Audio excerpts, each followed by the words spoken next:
Streaming live, this is News Nation Now. And a good Thursday. Welcome into News Nation Now. I am Aaron Nolan. Today, just like every Thursday, we like to go to Washington, D.C. and find out what is going on at the nation's capital. Bringing in Kelly Meyer, who does our reporting there in Washington, D.C. Kelly, good morning. Good morning, Aaron. Hey, guys. Thanks for having me. All right. So, Kelly, COVID. As this pandemic continues to wind down in the United States, there are concerns, globally speaking, that vaccination rates aren't where they should be. And we expect the president at 11 o'clock to speak about this. How much do we know about this and the importance of making sure that globally the vaccination rates are going up?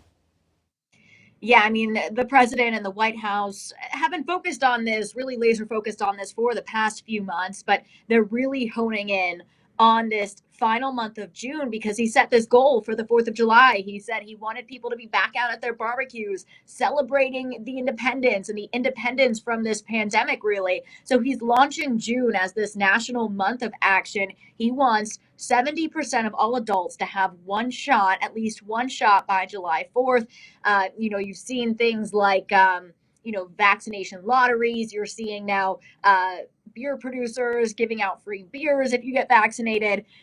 They're also going to have a coronavirus meeting, task force meeting as we normally see, but we're expected to hear some long-awaited information about the plan to distribute vaccines worldwide to make sure that the virus isn't growing and increasing in other places around the globe to kind of bring down the numbers, not only in the U.S., but across the world. Well, and I think that's an important thing. First, let's talk about here domestically speaking. You mentioned 70% vaccinated by July 4th. We knew that this was a goal that President Biden had in his agenda since he took office. This was kind of what he circled, 7-4. He wanted to make sure that happened. You mentioned Budweiser getting on board. If America reaches that goal, Budweiser are going to give out a Bud for you and for everybody. How important, though, as President Biden looks at that July 4th deadline, is he really focused on that date? We talk about deadlines a lot in Washington, but this one could be a big one for that magical herd immunity that we keep hearing about. Yeah, I mean, he really wants to move forward from this, and setting that July 4th deadline has been big for him. And, some of his previous deadlines he was able to surpass, getting this many shots in arms by this date.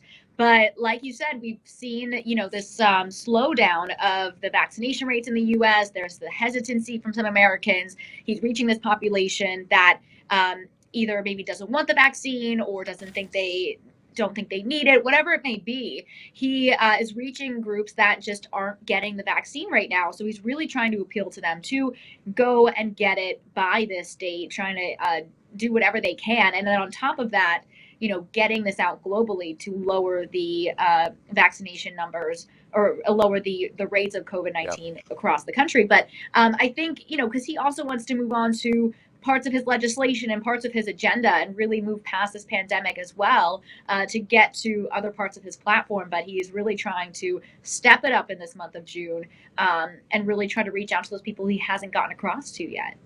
Kelly Meyer joins us from Washington, D.C. We're talking about vaccination rates. There's an expected press conference today about 11 o'clock for President Biden to talk about global vaccination rates. And some things that I read this morning that I think are interesting. First thing, 10,000 volunteers from the Tokyo Olympics have quit the games. Vaccination rates in Japan, 2 to 3% of the population. Then you look at South America per 100,000 people in extremely rough shape. If you look at a heat map for COVID-19 infections, South America is the hot zone. How unique is it that a president would focus a press conference like he is today on global vaccination rates, a global issue, and not necessarily in his own country? Yeah, I mean, I think it just shows the mission of the administration to not only focus on the country, but understanding that this is part of a bigger problem that every continent is dealing with, and that they want to, have these extra vaccine doses and give them to the other countries who need them. They're planning on distributing potentially 80 million coronavirus vaccines worldwide, and we're expected to hear more on this coming up this morning in this briefing. So we should have some more details for you coming up. But just trying to handle that and really tackle this on a global scale just shows the scope of the pandemic, just shows the scope of what the administration is focusing on. I mean, I'm sure we all know people from across the world, the UK dealing with it, in Australia dealing with it. I mean, everybody is having to cope with this pandemic. So just trying to tackle this on the global scale is the move from the Biden administration right now. So tackling it both at home in the mainland, but also around the world to just try and move forward from this pandemic. As the United States sees numbers that are decreasing, of course, as you just mentioned, numbers all across the world are not necessarily in the same case because of the vaccination rates that we have seen in the United States. Let's move on to infrastructure. Kelly, this is something that has been a hot button issue. We talked last week about the Memorial Day deadline. We did not hit that deadline, but does it look like right now with infrastructure, do we have bipartisan support for a plan that maybe we can get this thing passed? The answer to that right now is we just don't know yet. The president maybe? And telling me there's a chance? This is just it's been so much back and forth on this infrastructure deal. The president and Senator Capito, who is the Republican lead on the negotiations, met yesterday. We were waiting to see if the president talked, if the senator talked, and they both left the White House without speaking to reporters publicly. They later said that they, quote, had a frank conversation, and that it was, there wasn't too many details in there about what really they spoke about. So that makes you think, was it as productive as they hoped? Did they find some common ground? I'm hearing that they might release another counteroffer. They, meaning Republicans, may release another counteroffer. The president and Capito are set to speak again by phone tomorrow. You mentioned deadlines. He had set one for Memorial Day. Now they're looking at June 7th next week when Congress returns to really get this, to start putting this together in Congress, to start, making a bill about this. And they're really ready to move forward. Many Democrats are ready to move forward, potentially without Republicans. So these meetings are really key to see if they could find any bipartisan agreement. But it's just, I don't know if they are going to find it here. These talks could continue. We weren't really expecting maybe to see infrastructure until later summer, maybe fall. But, it's interesting because for Republicans, they're saying the conversations they've been having with the president in the Oval Office have gone differently than the conversations they may have had with White House staff. So to hear what maybe the president said to Senator Capito yesterday would be very interesting. We're still working on some reporting on that to find out exactly where they stand. I've been on the phone with many senators' offices this morning trying to find out more details for you, exactly where they're going to go forward on this. But, the short answer is they didn't make that Memorial Day deadline. We're going to see if they get this done in June. But, it's interesting. Like we said, the president set the July 4th deadline for the coronavirus. He's setting this deadline for infrastructure. And deadlines could be dangerous in D.C. because you might not make it, especially with bipartisan support. Where's the number at right now? We talked about it, Republicans wanting it to be south of $1 trillion. Is that the new proposal? So right now, what the GOP senators introduced a week ago this morning when we chatted was $928 billion. The president, his last proposal was $1.7 trillion. The difference is the president was proposing, I think, $1 trillion of new money. The Republican senators only had about 200 to 300 billion in new money. So they have differences on the pay for, the scope, obviously, which then also has to do with how you're going to pay for it. They suggested using COVID-19 relief dollars that have been unused and repurpose that. The White House has said that money doesn't exist. It's been used or going to be used.